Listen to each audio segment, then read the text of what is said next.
10 years never comes. Now they can tell you everything they want on the emissions. If that were true, then why are they constantly still building coal plants?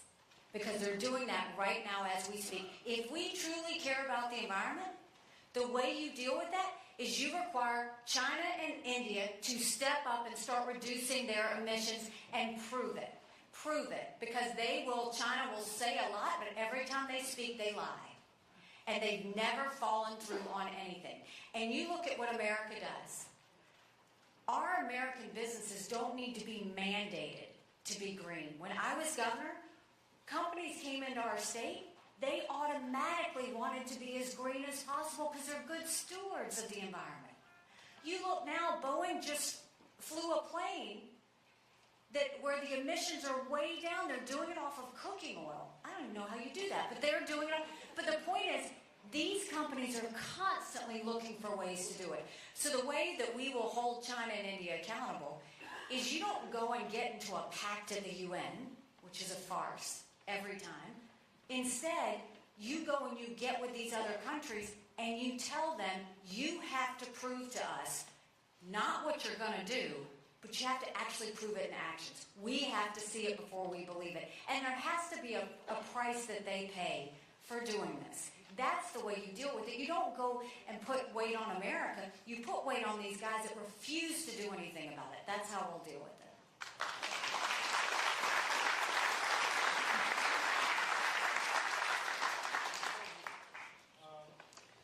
About 10 years ago, I was in Israel, and I spoke to a number of Arabs. And I asked, why do you live in Israel if you hate the Jews? And the answer was, we don't hate the Jews. Living conditions in Israel are a lot better than they are in the Arab countries. But the question is, with Hamas teaching people to hate Jews and teaching their 5-year-olds how to use guns and hate Jews, is a two-state solution possible? Interesting, because I've noticed that, on the news, that's what everybody wants to talk about is a two-state solution. Every day that I was at the United Nations, Israel was a focus. Every day. And I've seen this game before, even with what happened on October 7th. They all support Israel when she's hit. And they all beat her up when she hits back. They think she's just supposed to keep taking it. And the reality is, they are always, and I'm upset because Biden is constantly pushing things on Israel. Why are you putting conditions on our friends? You're supposed to be putting conditions on the terrorists. But yet you're working and giving pressure to our friends. I can tell you right now, I'm incredibly worried about the ceasefire. Because every time we've had a ceasefire with Hamas, people die. They break the ceasefire, they kill Israeli soldiers, they take more hostages. I don't trust Hamas. They've never given us a reason to trust Hamas. When you look now and they talk about a two-state solution, every day that I was at the United Nations, it was never Israel opposing a two-state solution. It was always the Palestinians and Iran opposing a two-state solution. They never wanted that because they want to eliminate Israel altogether. So a two-state solution is not a true conversation because if you've ever talked to them, they don't want it. The Palestinians don't want a two-state solution. So what my thought is, and what I fought for, first of all, you're right about what they teach the 5-year-olds. There's a organization called UNRWA, and it's a Palestinian aid organization to help the Palestinians. I went there to really see what it does, in good faith, to see what good does this do. And what I found when I went into those areas, it was graffiti everywhere that said, kill the Jews, and images of that. The second thing is, of this organization, they had textbooks. And the textbooks, this is to simplify it, but basically said, if you had 5 Israeli soldiers, and you kill 4 Israeli soldiers, how many Israeli soldiers are left? So I pushed, and we stopped giving any U.S. tax dollars to that Palestinian organization.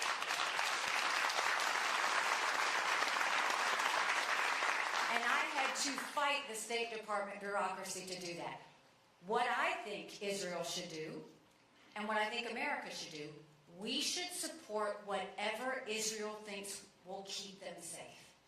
No country deserves to have terrorists across their border. They don't want Gaza. Israel doesn't want Gaza, but they don't want terrorists living off their border and allowing this to happen again. So whatever Israel says they feel like will keep them safe, I will support. The Palestinians are a totally different story.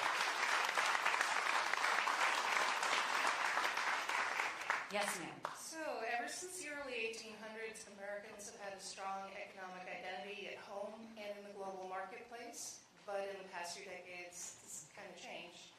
And very recently, we lost our AAA credit rating as a country. Many Americans believe we've lost our economic identity and our standing as an economic superpower.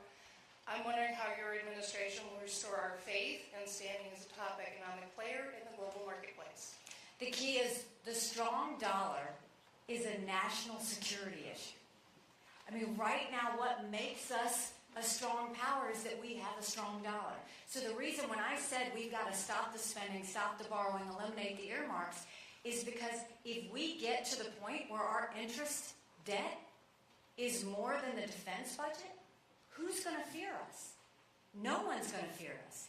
And one of our adversaries will grow stronger. You see right now, China's trying to get other countries to move away from the dollar. Why? Because the sanctions won't matter as much if we do that. We have to focus, and the only way to do that is we're going to have to make some tough decisions. But it can be done. You look at D.C., one of the main things I will do, and it's not what I say, it's what I've done. I did this as governor. One of the main things I will do is when I became governor, I replaced the head of every agency. Whether it was being run well or not, I replaced the head to make sure that we freshened it up. The second thing that I will do is governors typically only meet with the president once a year. I will meet with our governors every quarter, Republican and Democrat, with the goal of taking as many federal programs as we can and sending them down to the states. That will reduce the size of the federal government. And it will empower people in the states. So think welfare, think healthcare, think education.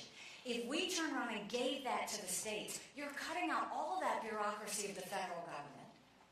And you're putting that money in our coffers where we can have it, or sending it to the states where it means something. That's our tax dollars. Do you know right now, 75% of federal employees are still working from home?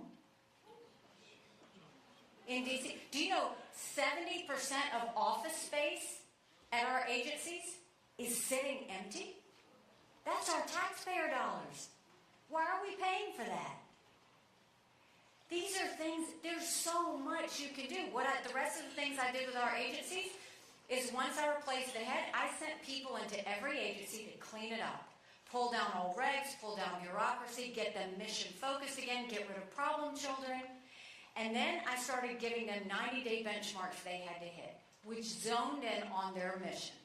And in those 90-day benchmarks, they had to prove to the taxpayers a return on investment. And then we saw that they were spending because they were worried they wouldn't get the same amount of money the next year in the budget. So what we did was we put all that spending online for every taxpayer to see. And then I incentivized those agencies to give money back to the taxpayers. And magic happened, because then they started to compete to see who could be the most efficient and effective agency. We have to do that in D.C.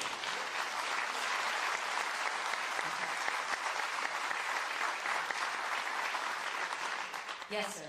I'm an independent, but I was questioning what you said before about growing the federal tax base by reducing taxes.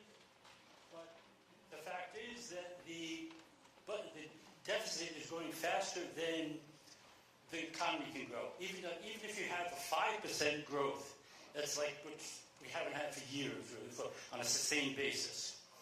So if you reduce taxes, how are you going to find the money really to fund all these programs? And that also gets some question: would you raise taxes on the wealthy? Because I haven't heard you anything in any of the debates. I haven't heard you say anything about that. As opposed to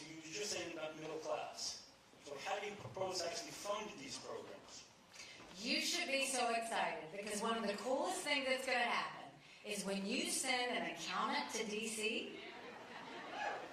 all of a sudden, the respect and value for a taxpayer dollar is going to matter. The first thing everybody says is, oh, but you can't cut taxes because then where's the money going to come from? I just told you we had 70% of office space sitting empty. I just told you that we had 7,000 earmarks that were sent through. You want to know something else? Foreign aid. Foreign aid. When I was at I'm coming to where you're at. When I was at the United Nations, and we moved the embassy from Tel Aviv to Jerusalem, we were literally condemned by the entire world. And I was proud to issue the veto because we can put our embassy wherever we want. We always put it in the capital of every country. Jerusalem is the capital of Israel. We were acknowledging a truth. But I was mad. So I went back to my office and I said, I want you to put a book together. I want you to list all 193 countries. I want the second column to be the percentage of times they voted with the U.S. and against the U.S. And I want the third column to be how much foreign aid we give them. I took that book and I gave it to President Trump. He lost his mind. He's yelling out countries, he's flipping pages. And I said, look, I'm not saying we give foreign aid based on a percentage vote at the UN. But that should be one of the things we look at. Quit trying to buy friends. Quit paying off enemies. Do you know last year we gave $50 billion in foreign aid? You know who we gave it to? Iraq. That harbored terrorists that tried to kill our soldiers. Zimbabwe, the most anti-American African country there is. We gave money to Belarus, who's holding hands with Russia as they invade Ukraine. We gave money to Cuba, who we named a state sponsor of terrorism, that is now putting a spy base up with China. And the one that makes me sick to my stomach, we gave money to China. How weak do we look? When I'm president, we will no longer give money to countries that hate America.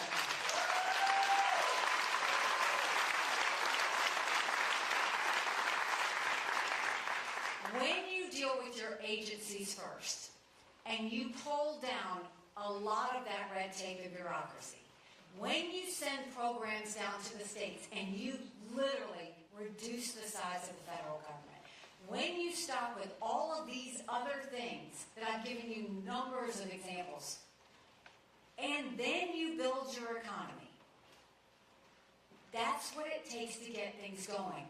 Putting money back in people's pockets, that's good for the economy. That's not bad for the economy because we need our economy moving again. We've got to get it to where we can afford things. You can only do that by putting money back in people's pockets. And so, yes, you can say, but we don't have the money. But we do have the money. And then, yes, one other thing that no other candidate in this race wants to talk about, we have to do entitlement reform.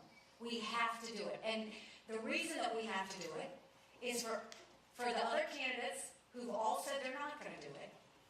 Does that mean you're going to go in and be president and leave the country bankrupt when it comes to those? Because Social Security is going bankrupt in 10 years, Medicare is going bankrupt in 8. So how do we deal with it? First of all, America should always be a country that keeps her promises. We don't touch anyone who is in the system at all. You should know that that money's going to be there for you. The ones we change it for are those like my kids in their 20s coming into the system. We change retirement age to reflect life expectancy for them. We limit benefits on the wealthy. Instead of cost of living increases, we do increases based on inflation. And we expand Medicare Advantage plans, which seniors love, that allow competition and reduce the cost of health care. There are so many things we can do. But one of the first, what we should never do is talk about charging the taxpayers more money. I refuse to do it. I will never do it.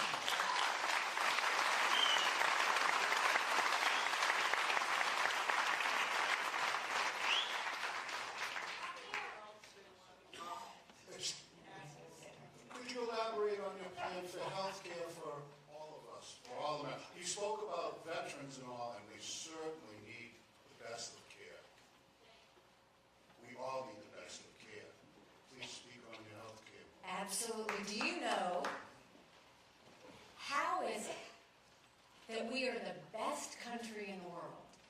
and we have the most expensive healthcare in the world. In order to fix healthcare, you have to do,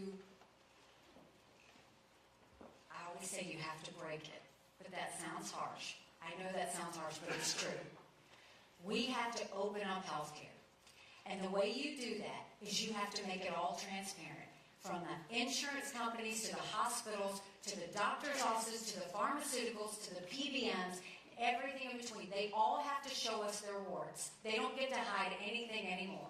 Once we see that, the focus should be, how do we get the patient out of the backseat of the car? Michael and I take care of my parents. They live with us. They're 87 and 89. When my mom was in the hospital, a nurse came in to give her Tylenol.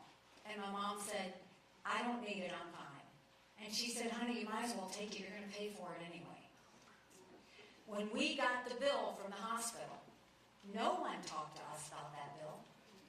It was negotiated between the insurance company and the hospital, and we're supposed to trust that? There's no way. If we just dealt with insurance companies alone, do you know we cut healthcare in half? In half. But we've got to get them to all own up. So the first thing is, we're going to make it all transparent. We're going to see all of their warts, and I'm going to make sure you see them too.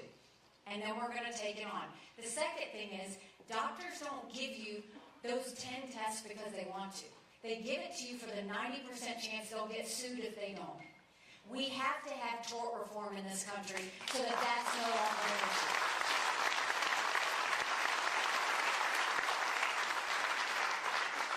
We passed tort reform in South Carolina. The second thing that we did is I eliminated certificate of need. For those of you that don't know, certificate of need is something that most states have, and basically it stops competition. So a hospital that's here, no other hospital can come within X number of miles because it hurts the hospital. In our family business that I grew up in, my mom used to always say the best thing that could ever happen to us is if our competition went across the street. Because every day we fight to give good service to our customers and prices would stay down. When you remove that certificate of need, they do this with hospitals, they do it with nursing homes, they do it with surgical centers. The only ones that win when you have a certificate of need are lawyers, and they make a ton of money off of it, and the hospitals fight each other. We need to have competition in healthcare. That's how we get the patient from the back seat to the driver's seat. You deserve to know. Think about when you get your car fixed. You go to the mechanic, and what does he do? He says, well, I can give you a temporary fix. It's going to cost you this much money. Or I can give you the permanent fix, and it's going to cost this much money. But you make the decision. You know the cost up front. You decide whether you want that or not. That's what has to happen with healthcare in America. All the drugs that we're getting, notice how many people, do you know people getting them from Canada? My parents do, because it's incredibly cheap to get it from Canada, and it's too expensive here in America. Why are we doing that? Another thing I'll tell you is we need to incentivize, one, because it's a national security threat with China, but we need to incentivize medications happening here. Do you know there's a company called U.S. Antibiotics? They're in Bristol, Tennessee. They make amoxicillin. All you moms know, if your child has an ear infection, it's the #1 antibiotic drug that we have. Do you know that our federal government doesn't buy any amoxicillin from that American company? They buy it from China. Why in the world would we do that? And how are we incentivizing any company to want to do more here in the States if we're not supporting them? So there are many things that we could do with healthcare, but the first thing we're going to do is open the whole thing up and make every part of that industry show us everything that they have. That's how we'll get the patient back in the job.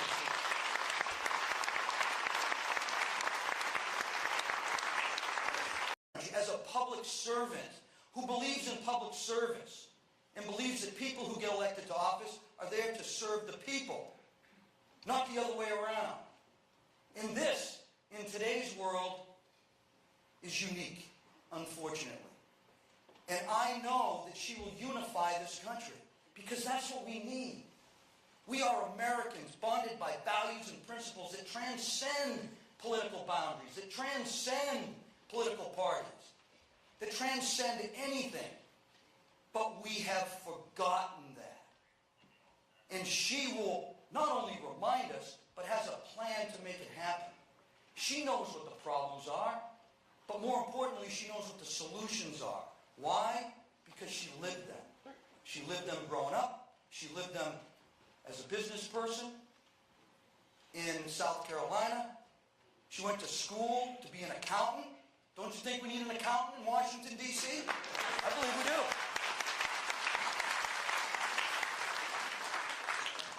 She went to the legislature and she said, hey, listen,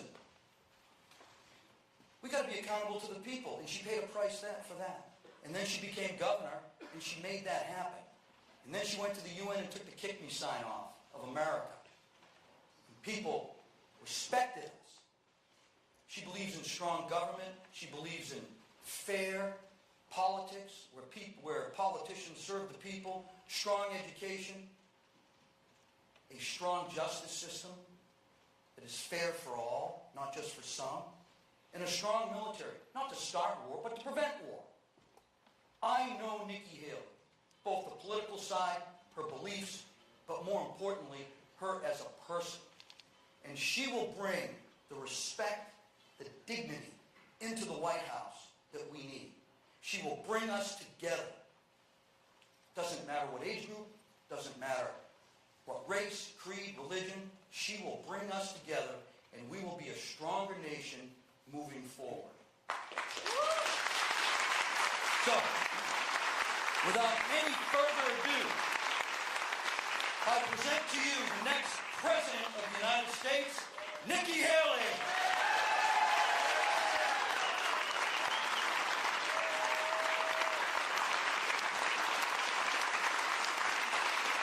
Thank you so much. Thank you. It's great to be back in the Granite State again. You know, I've got to tell you, first of all, I mean, this is an amazing opera house. So I want to thank Mary with the opera house and everyone who helped us put this together. I want to thank Jimmy Mack for also helping and being here. And it cracks me up when the general says, I'm just a regular guy. He can call himself a regular guy all he wants. But regular guys don't go and serve and sacrifice themselves and go to Afghanistan 10 times. 10 times.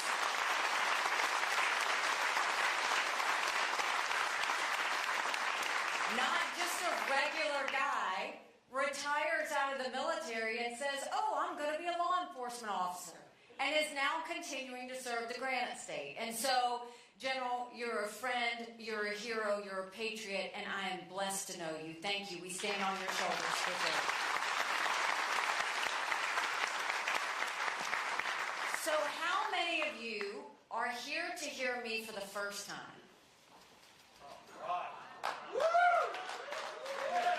Where have y'all been? It's so good to see all of these new faces and new people out here. We're thrilled to have you. You know, I was born and raised in a small rural town in South Carolina. 2,500 people, 2 stoplights. You couldn't think about doing something wrong without somebody already telling your mom. My mom started a business out of the living room of our home. And 30 plus years later, it was a successful company. I started doing the books for the family business when I was 13. It wasn't until I got to college that I realized that was child labor. I'm not an Ivy Leaguer. I went to a public university. I went to Clemson. Go Tigers. Graduated with a degree in accounting. Accountants are problem solvers. Remember that.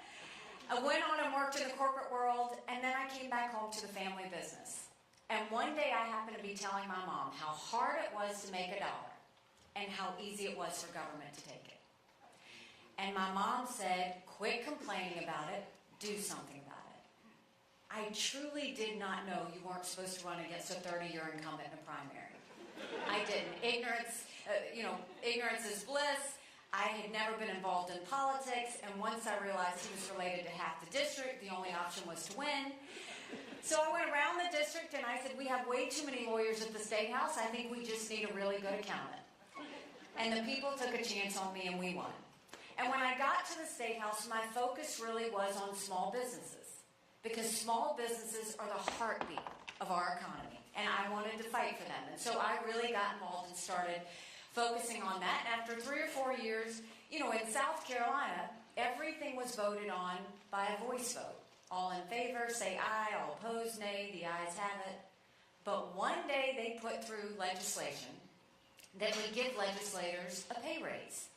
All in favor, say aye. All opposed, silence. The ayes have it. Yet to this day, you can't find anyone that says they voted themselves a pay raise. I was furious because we had a Republican House, a Republican Senate, and a Republican governor. And so I filed a bill that said anything important enough to be debated on the floor of the House or the Senate is important enough for people to know how their legislators voted. And the Speaker of the House said, put the bill away. We don't need to have it. We will decide what the public needs to see and what they don't. To sum it all up, after I refused to put the bill away, they stripped me of all of my seniority. They stripped me of all of my committee assignments. I could take the well, no one would hear me speak. I could sponsor a bill, no one would co-sponsor. So I ran for governor. And I'm proud to say one of the first bills we signed into law is now in South Carolina. Anything debated on the floor of the House or the Senate requires a legislative vote on the record, and we took it a step further and we did it on every section of the budget as well.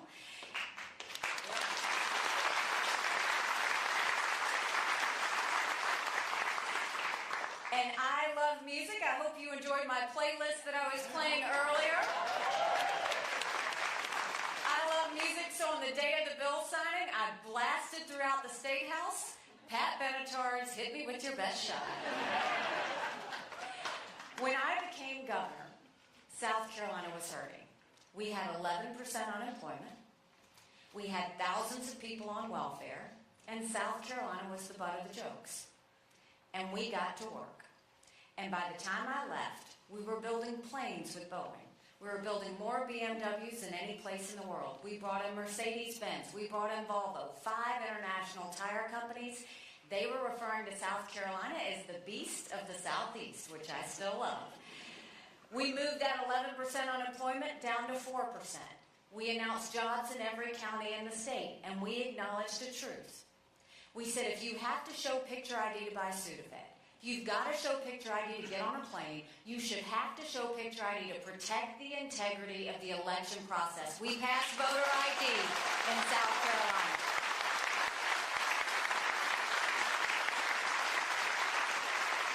We passed one of the toughest illegal immigration laws in the country. We reduced taxes. We filled our coffers. We grew our economy. And we moved thousands of people from welfare to work. And by the time I left, we were named the friendliest state in the country. We were named the most patriotic state in the country. And we were named the #2 state in the country people were moving to. And then I got the call to go to the United Nations. And my honest answer was, I don't even know what the UN does. I just know everybody hates it. I was right. But when you get the chance to serve your country, you jump. And so when I got to the UN, I wanted countries to know what America was for and what America was against. I didn't care if they didn't like me, but I wanted them to respect America. And we got to work. We pulled ourselves out of the Iran deal. I negotiated with China and Russia to pass the largest set of sanctions against a country in a generation against North Korea, and the ballistic missile testing stopped. We acknowledged the truth and moved the embassy from Tel Aviv to Jerusalem. But the biggest thing that we did, we took the kick me sign off of our backs, and America was respected again at the United Nations.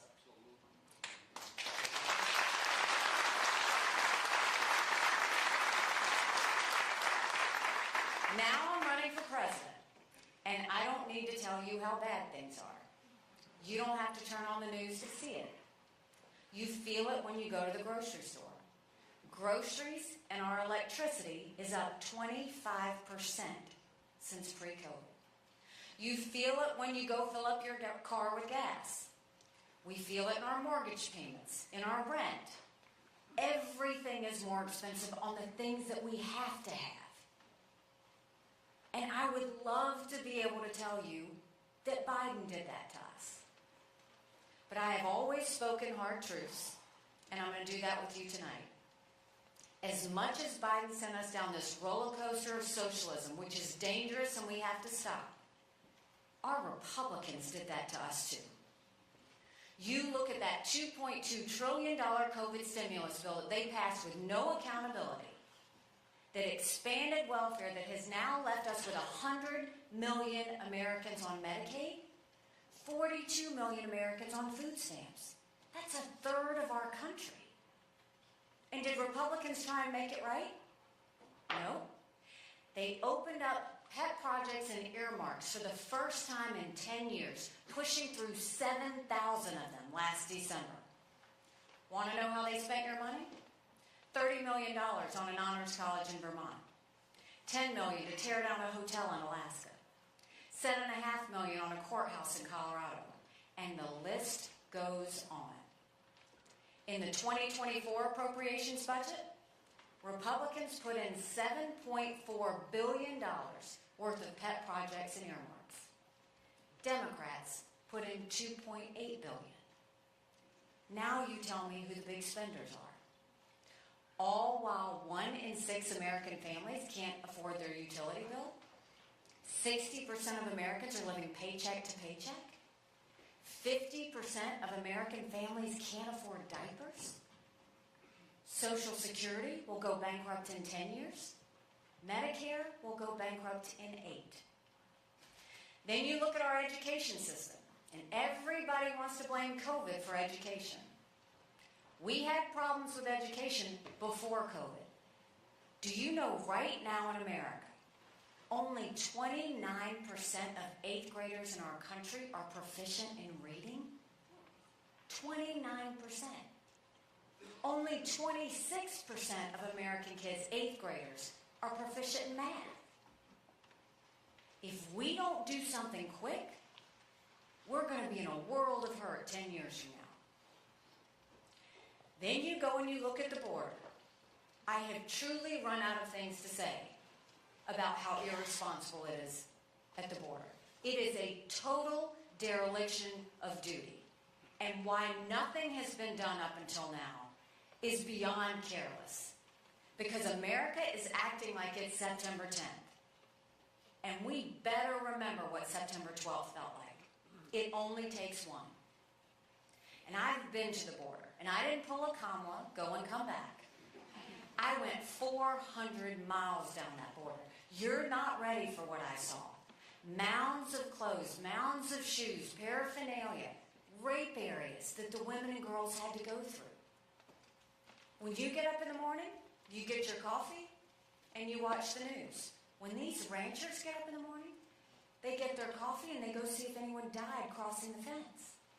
They pick up whatever little kids are left behind and they turn them over to Border Patrol.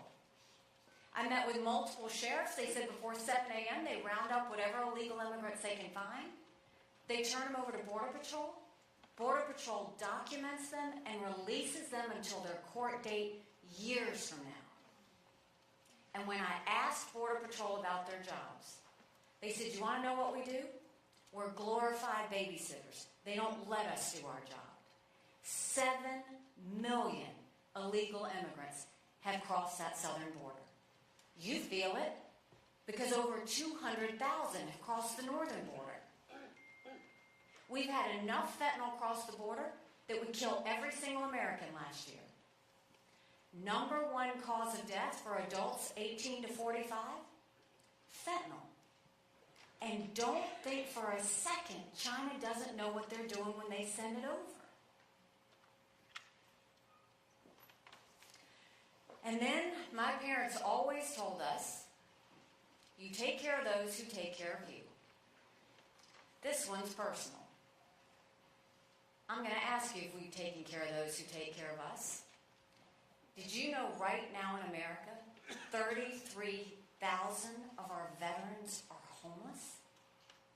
That we know of. 1 in 3 veterans suffers from PTSD or thoughts of suicide. We lose 22 heroes a day to suicide.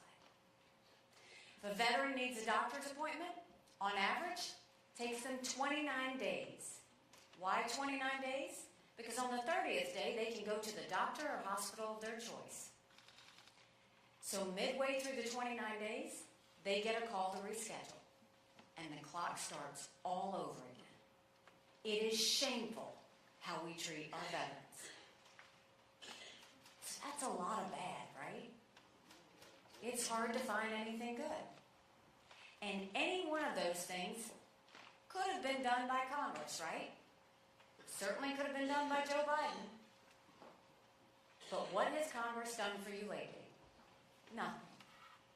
Don't you think it's finally time we have term limits in this country?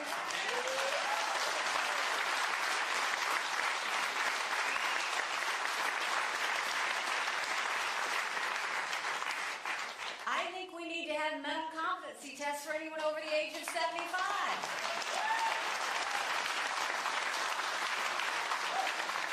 And I feel like we just need to change that policy because Fetterman just changed all of that. I think we need to have mental competency tests for everyone that's in D.C., honestly. And I'm not being disrespectful when I say that. We all know 75-year-olds that can run circles around us. And then there's Joe Biden. But the truth of it, behind why I'm saying that is, the Senate has become the most privileged nursing home in the country. It's true. And these are people we need to know they're at the top of their game. They're making decisions on our national security. They're making decisions on the future of our economy. This isn't anything to play with. We need to know we've got the right people there doing their job that protects us. But now I'm going to tell you what I told South Carolinians when I became governor. No more whining. No more complaining. Now we get to work. What do? When it comes to the economy, we start by clawing back the $500 billion worth of unspent COVID dollars that are still out there.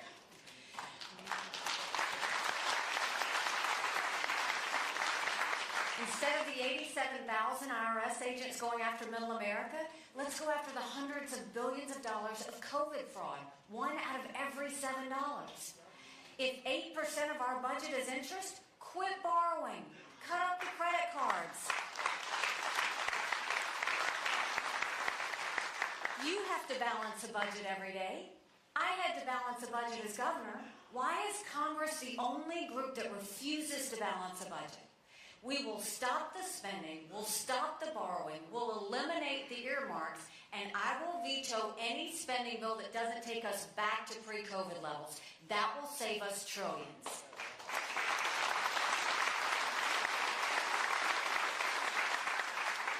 And then we need to focus on the middle class. We are watching in America, the rich are getting richer and the poor are getting poorer. We've got to focus on the middle class. That's why we are going to eliminate the federal gas and diesel tax in this country. The second thing we're going to do is we're going to cut taxes on middle America and simplify those brackets. We're going to make the small business tax cuts permanent. They made corporate tax cuts permanent, but they made small business tax cuts temporary. We need to make those permanent so that we can really start getting our economy going again. That's the focus that we need to have. And then there were 2 things at the United Nations that Russia, China, and Iran never wanted us to have. They never wanted us to have a strong military, and they never wanted us to be energy independent. We won't just be energy independent, we will be energy dominant.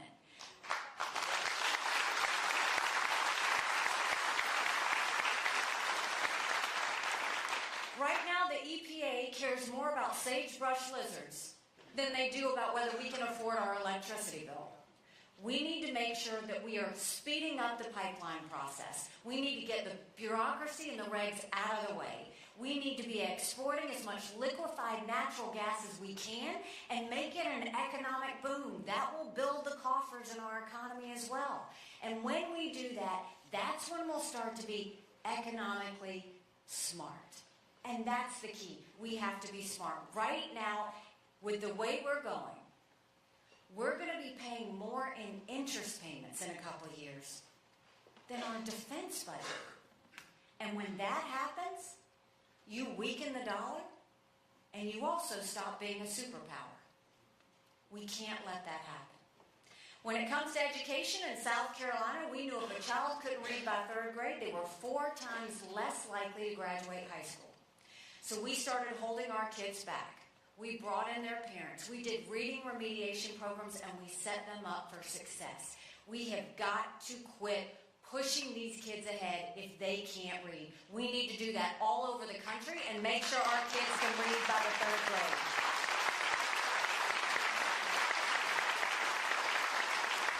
If we don't get these kids reading, we will be in a world of hurt. The second thing is no parent should ever wonder what's being said or taught to their child in the classroom. We need complete transparency in the classroom.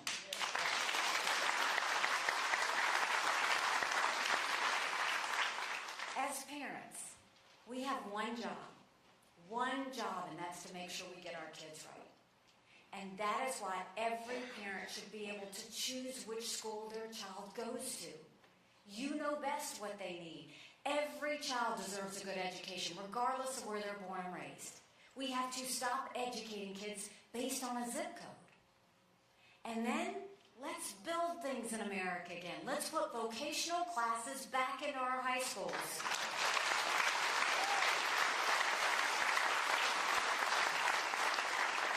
In South Carolina, we had apprenticeships all over our state. We taught our kids how to build the things we were making. That way you get them invested in our economy before they finish. And you keep them in your state because of it. Now when it comes to the border, that one's a doozy, but it's got to be handled immediately. The way that we will do that is, first of all, we have to acknowledge the fact that what I did in South Carolina, we're going to do it nationally. We will do a national E-Verify program and require every business to prove that the people they hire in their business are here legally. The second thing is we are going to finally defund sanctuary cities once and for all.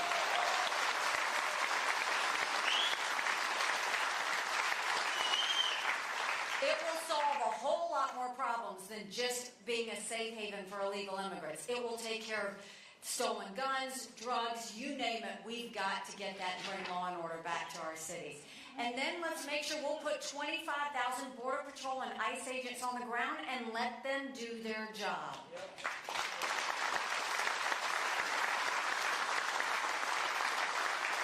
We will go back to the Remain in Mexico policy because no one should even step foot in the United States to start with. They have to process from Mexico. And instead of catch and release, we will go to catch and deport. That is what is going to close off our border once and for all. Biden just gave temporary status to 500,000 Venezuelans. I can tell you from my time at the United Nations, you know what happened after that? Every one of those Venezuelans called their family members and told them they got temporary status. That's 500,000 social security numbers. That's 500,000 driver's licenses. We can't keep incentivizing those to skip the line that legal immigrants are in to be able to do that. So that's the border. Now, what are we going to do about those that we owe the biggest debt of gratitude? What are we going to do about our veterans? You know, the press shows you the tears that are shed when our loved ones deploy. And then we see the tears we cry when our loved ones come back home to us safe. And it's a blessed day. I am the wife of a combat veteran. He deployed in Afghanistan. The day he came back home to us was an answered prayer. But that was the easy part. When we got home, that's when things really got hard. Michael couldn't hear loud noises. He couldn't be in crowds. Life had passed him by for the year that he was gone, and the transition was tough. We can't just love our men and women when they're gone. You gotta love them when they come back home, too.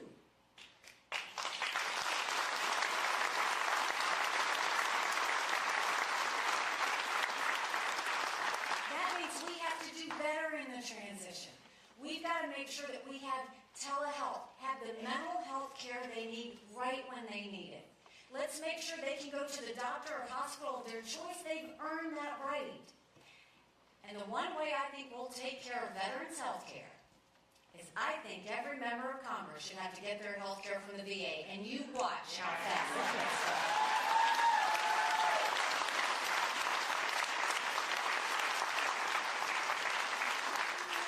It'll be the best health care you've ever seen. I promise you. I promise you. We will make sure we take good care of our veterans. So we have the answers on the domestic side. We know what we need to do to get back on track. Now let's talk about national security. Did you ever think we'd look at the sky and see a Chinese spy balloon going over our country? The world is literally on fire. You've got a war in Europe. You've got a war in the Middle East.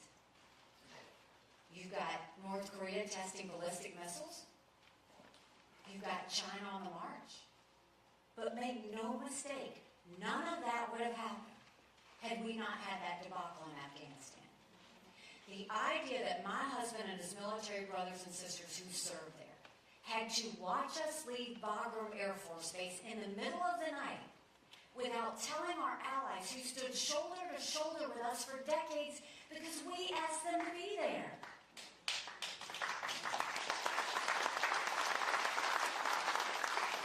Think about what that told our friends.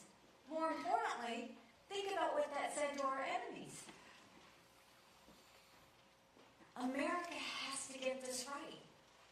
And so now you have D.C. saying, do we support Ukraine or do we support Israel? Do we support Israel or do we support closing the border and border security? Don't let them lie to you like that. Don't let them tell you that, because that is a false premise. Let's take it one by one. Let's start with Ukraine. You should know, I had no better friend at the United Nations than Ukraine. They voted with us on absolutely everything. I could have a press conference, they'd show up without me even asking. But look at what happened. You had this thug invade a pro-American, freedom-loving country. 500,000 people have died because of Putin over this. And what happened? They're fighting for their survival. Dictators always tell us what they're going to do. They're actually very transparent. Think about it. Hamas told us they were going to do that in Israel. China told us they were going to invade Hong Kong. They did. Russia said they were going to invade Ukraine. We watched it. China says Taiwan is next. We better believe them. Russia has said after Ukraine, Poland and the Baltics are next. Those are NATO countries. That puts us at war. We are trying to prevent war. It's always about prevention. That's the key. That's what you do to national security is how do you prevent war? So if Ukraine wins, Russia stops. And this war would end today. If Russia left today, the war would be over. If Ukraine stops fighting, they lose their country. That's what's happening. And I will first tell you, I don't believe we should ever give cash to any country.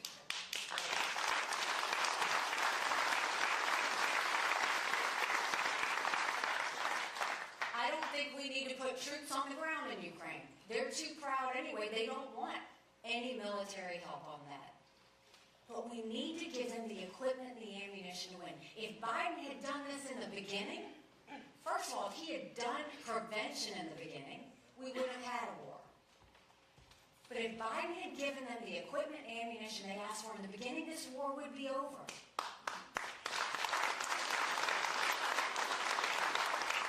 Ukraine has a stellar military force. They have now basically gotten rid of 50% of Russia's defense forces. They've eliminated 50% of their forces.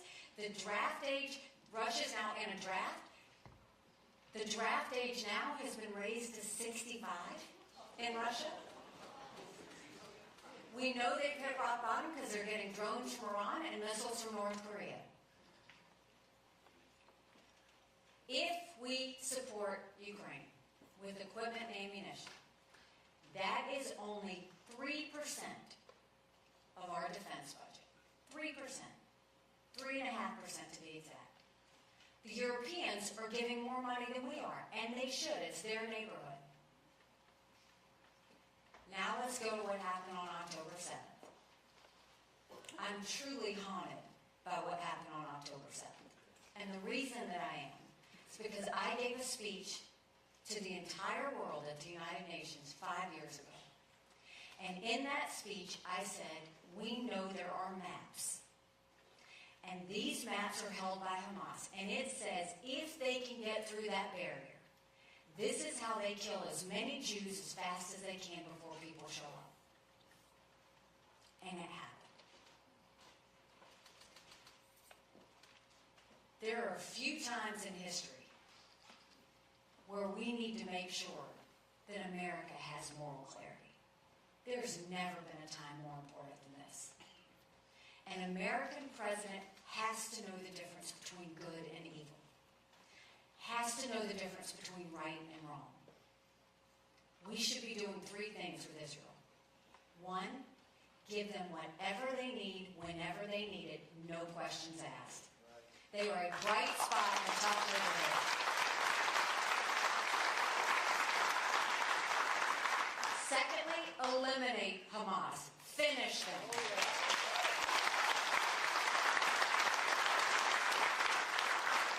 It's not enough to weaken them because they will do this again. And thirdly, do whatever it takes to get our hostages home.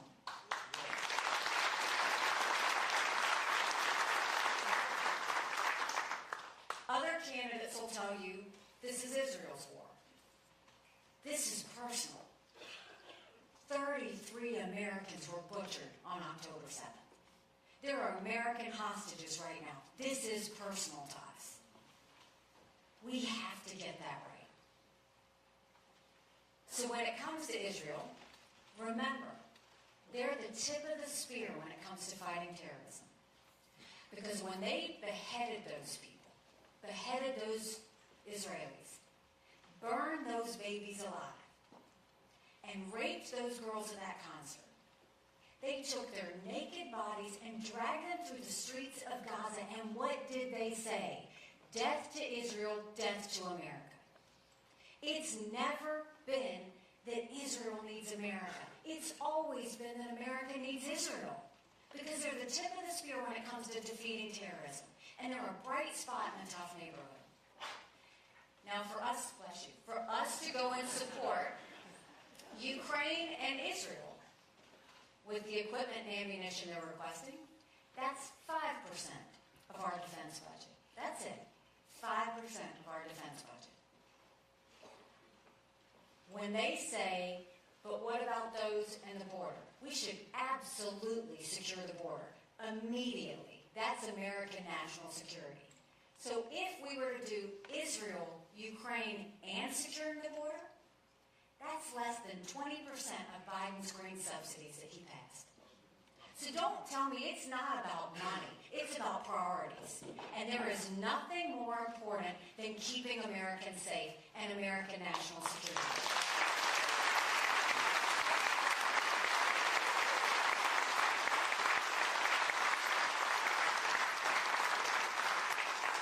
Government was intended to secure the rights and freedoms of the people.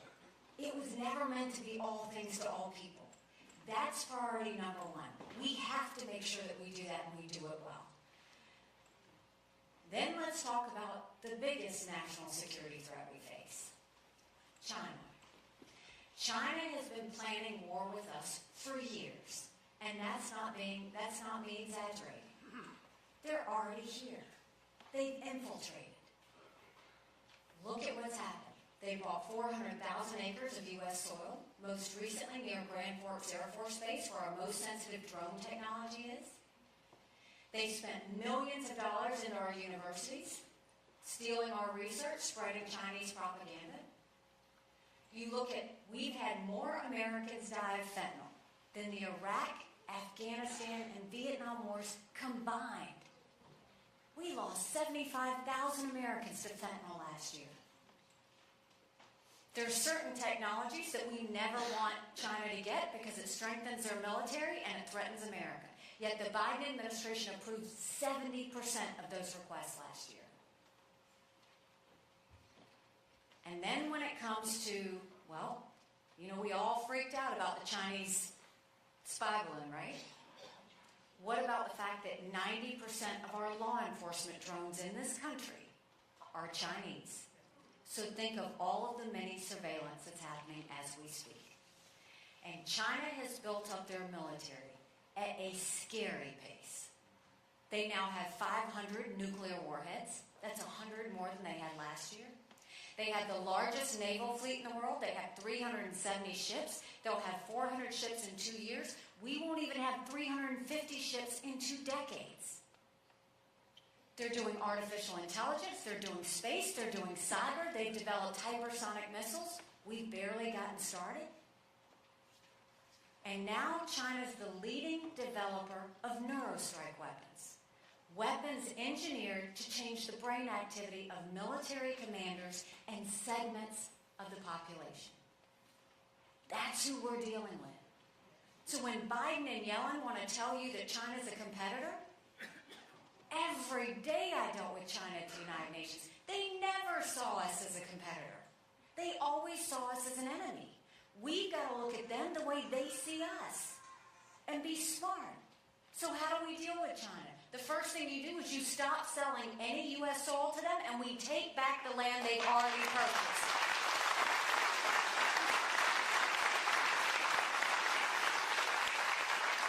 The second thing is we need to get all of this foreign intrusion out of our universities. It's not just Chinese money, by the way. There's Arab money in there. And you look at the pro-Hamas rallies. We go to universities and we say, you either take foreign money or you take American money. But the days of taking both are over. And we will get that infiltration out of our universities. We will blacklist all technology that strengthens China and hurts America. And we will go to China and say, we're going to end all normal trade relations with you until you stop murdering Americans with fentanyl. You watch how fast they fix that, because they need our economy. And when it comes to our military, remember, strong militaries don't start wars. Strong militaries prevent wars. But in order to be strong, that doesn't mean throwing a bunch of money at the Department of Defense. It means cleaning up the Department of Defense, getting rid of the bureaucracy, getting rid of the red tape, getting rid of all these programs that they have. We have to be focused on the future. The past wars were land, air, and sea. Future threats are going to also be artificial intelligence, space, and cyber. We've got to focus on modernizing our military, making sure that our men and women have what they need to deal with the threats in the future. And for God's sake, we have got to stop these gender pronoun classes that are happening in the military.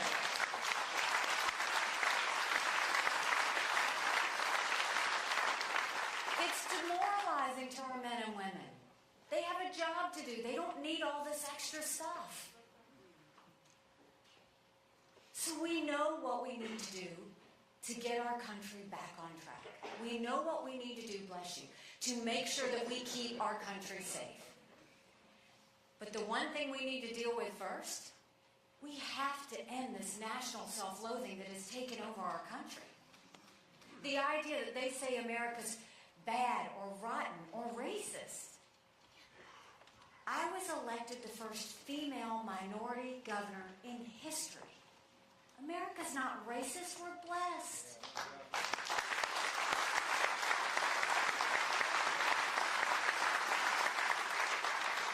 Our kids need to know to love America. They need to be saying the Pledge of Allegiance when they start school every day.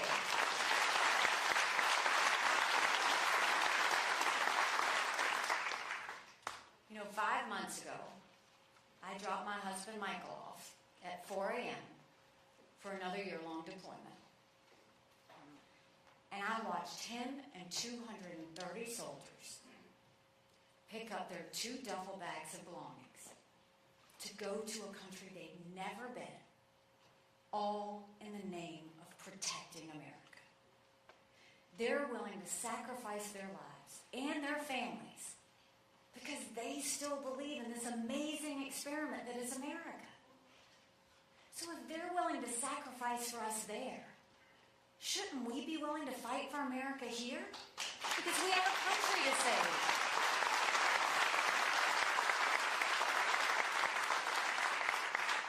But in order to do that, we've got to acknowledge some hard truths. Republicans have lost the last 7 out of 8 popular votes for president. That is nothing to be proud of. We should want to win the majority of Americans. But the only way we're going to do that is if we leave the negativity and the baggage behind and we go towards a new generational leader.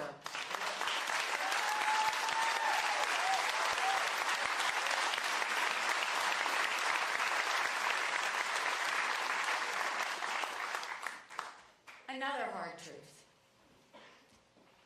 I believe that President Trump was the right president at the right time. I was proud to serve America in his administration. I agreed with a lot of his policies. But the truth is, rightly or wrongly, chaos follows him. You know I'm right. Chaos follows him everywhere he goes. And with a country divided like we are, and distracted, by the way, and a world that's got threats pointed all at America, we can't afford any of that chaos. We can't be in chaos or we won't survive it. Because let me tell you something. America has an amazing ability to self-correct. An amazing ability to self-correct. Sometimes we have to hit rock bottom to know where up is, and we're there. But we cannot survive a President Kamala Harris. I'm telling you, we can't.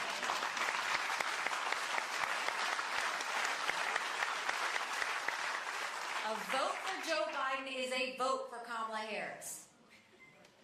No matter how you look at it, that is what we're looking at. And so if you look at the national polls, and you look at electability, you see that Trump is pretty much even with Biden. On a good day, he might be 2 points up. In every poll, we beat Biden by 10 to 13 points.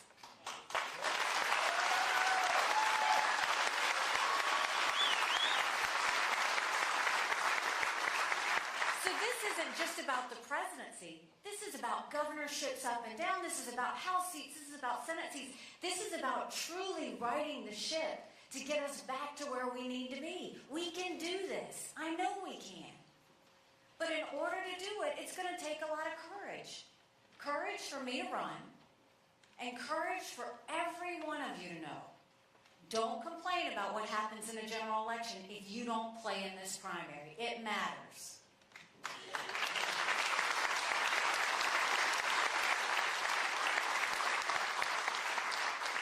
When I announced, they asked me why I was running. And I said, you know, my parents came here 50 years ago to an America that was strong and proud and full of opportunities. I want them to know that country again. I'm doing this for my husband Michael and his military brothers and sisters because they need to know their sacrifice matters, that we do love our country. I'm doing this for my daughter who just got married, and I saw how hard it was for her and her husband to buy a home. And I'm doing this for my son, who's a senior in college. And I am tired of watching him write papers of things he doesn't believe in just to get an A. That's not us. That's not America.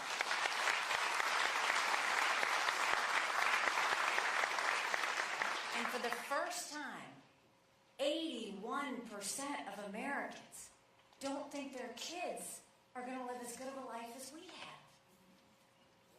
We can't be okay with that. I'm not okay with that. We do have a country to save. But I'll tell you this, if you will join with me in this fight, I promise you that our best days are yet to come. God bless you. Thank you, Derry. We appreciate it. Thank you so much. Thank you very much. Thank you. Thank you so much. Thank you. God bless you.